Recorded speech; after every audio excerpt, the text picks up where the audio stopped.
நம்ம இன்றைக்கி அனுஷ்மி கிச்சனில் மசாலா நல்லா அரைச்சி எப்படி மீன் வறுக்கலாம் அப்படிங்கிறத பார்க்கலாம். வாங்க வீடியோக்குள்ளே போகலாம்.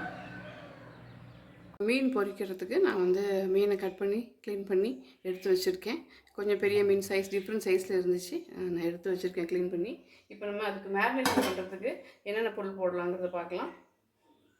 நான் கொஞ்சம் சின்ன வெங்காயம் போட்டுக்கிறேன், பூண்டு பல்,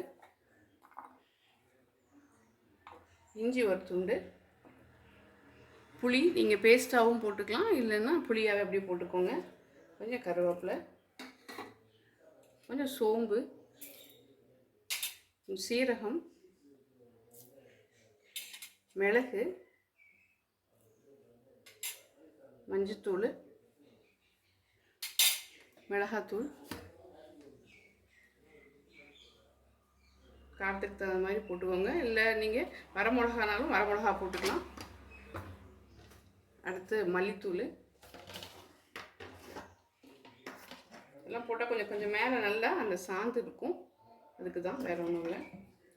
இப்போ நம்ம இதில் கொஞ்சம் சும்மா அரைச்சிடலாம். வெங்காயத்தோட தண்ணியே போதும், பத்தலைன்னா கொஞ்சமாக தண்ணி விட்டு நம்ம நல்லா பேஸ்ட்டை அரைச்சி எடுத்துக்கலாம். தேவையான உப்பு போட்டுக்கலாம் கொஞ்சம்.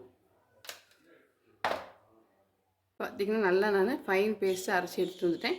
இப்போ நம்ம இதில் போட்டு மேரினேட் பண்ணிடலாம். நல்லா கையால் மேரினேட் பண்ணி இதை மூடி வச்சிடலாம். ஒரு 1/2 hour to 45 minutes இருக்கட்டும். நம்ம அதுக்கப்புறம் இந்த எண்ணெயில் பொரித்து எடுத்துடலாம். நான் இந்த மீன் வறுக்கிறதுக்கு 1/2 hour மேரினேட் பண்ணி வச்சுருக்கேன். அதில் கொஞ்சம் தேங்காய் பால் ஊற்றிருக்கேன்.